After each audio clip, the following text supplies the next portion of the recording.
Specific ગૌરંગજી Apollo hospital માટે એક view લઈએ, કારણ કે આપણે જોઈ રહ્યા છીએ ઓવરઓલ એક FMCG તરફથી થોડો સપોર્ટ છે, પરંતુ આ સિવાય અગર જોઈએ તો અત્યારે નિફ્ટી ગેઇનિંગ કાઉન્ટરમાં છે. અપોલો હોસ્પિટલ લગભગ 1% આસપાસની એક મજબૂતી જોઈ રહ્યા છે. અત્યારે તો એક થોડું સપોર્ટ કરી રહ્યું છે માર્કેટને, પરંતુ ઓવરઓલ લોંગર ટર્મ માટે ફંડામેન્ટલ્સ આ કંપનીના કઈ રીતે જોઈ રહ્યા છો? તો હેલ્થકેર સેક્ટરને લઈને મારા ખ્યાલથી 3 કંપનીઓ પર પાયાના મતે ખરીદારીની ભલામણ છે. અપોલો હોસ્પિટલ, નારાયણ હૃદયાલય અને ફોર્ટિસ હેલ્થકેર. એની સાથે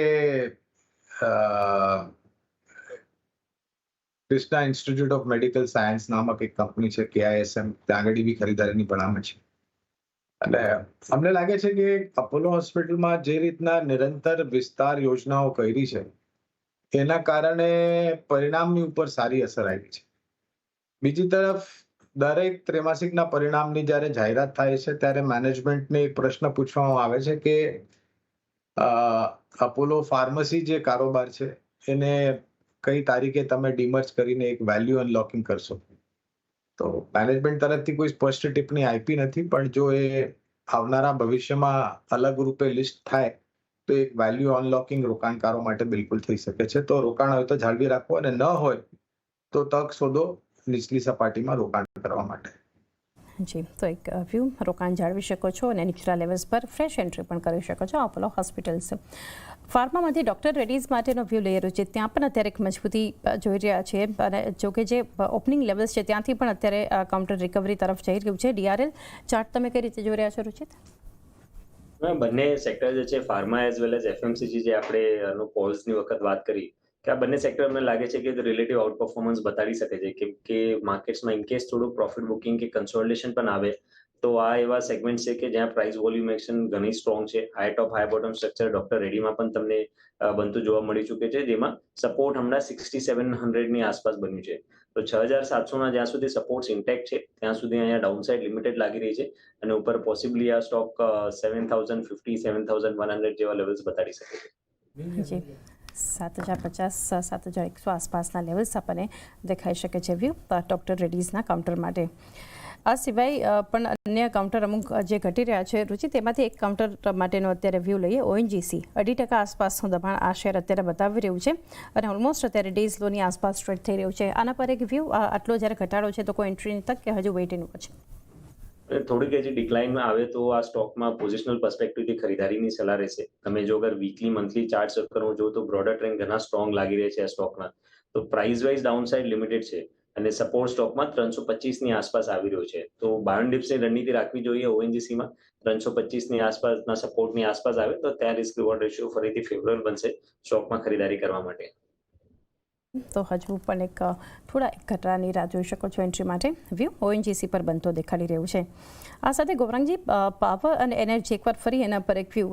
ગઈકાલે આપણે ગેઇનિંગ કાઉન્ટર્સમાં જોઈ રહ્યા હતા stocks like Power Grid, NTPC જે પરફોર્મન્સ બતાવી રહ્યા હતા. આજે ઓવરઓલ આમ તો માર્કેટ જ્યારે ઘટી રહ્યું છે તો અત્યારે ત્યાં પણ આપણને ખાસું પ્રેશર દેખાડી રહ્યું છે, પરંતુ આ સ્પેસ માટે આપણે અવારનવાર ચર્ચા કરતા આવ્યા છીએ. એકવાર ફરી કયા સ્ટોક્સ તમારા તરફથી રહેશે લાંબા ગાળા માટે ધ્યાનમાં રાખવા જોઈએ પાવર એનર્જીમાંથી?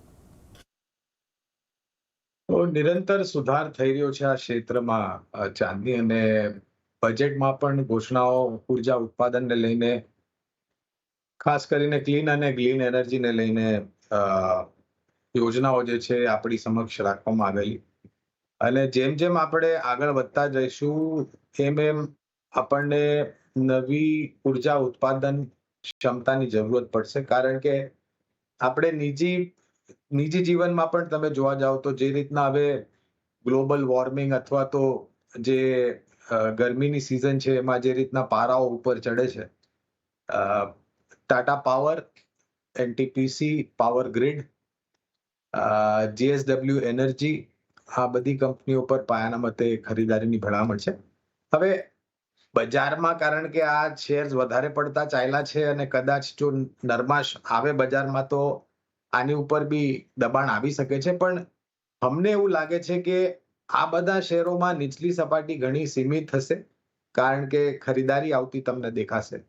તો ખરીદારી કરવાની ભલામણ છે, અને રોકાણ હોય તો જાળવી રાખો જો તમારે નફો બાંધવા માટે ઉતાવળ ન હોય અને સમય સીમાની કોઈ પાબંદી ન હોય તો. વ્યૂ બનતો દેખાડી રહ્યો છે, ખાસ કરીને overall power energy renewable space માટે. ગૌરંગજી, છેલ્લું એક કાઉન્ટર જાણીએ આપની પાસેથી. નિફ્ટી કન્ટ્રીબ્યુટર્સમાં એક રિલાયન્સ આજે તો અત્યારે જોઈ રહ્યા છે, પરંતુ આપણે એક કે બે સેશનની કે શોર્ટ ટર્મની વાત નથી કરી રહ્યા. રિલાયન્સ ઇન્ડસ્ટ્રીઝ કઈ રીતે લાંબા ગાળા માટેનો તમારો વ્યૂ રહેશે? અત્યારે લગભગ 3013ની આસપાસ આપણે જોઈ રહ્યા છીએ, જે રીતે કાઉન્ટર ટ્રેડ થઈ રહ્યું છે, એના પર એક વ્યૂ.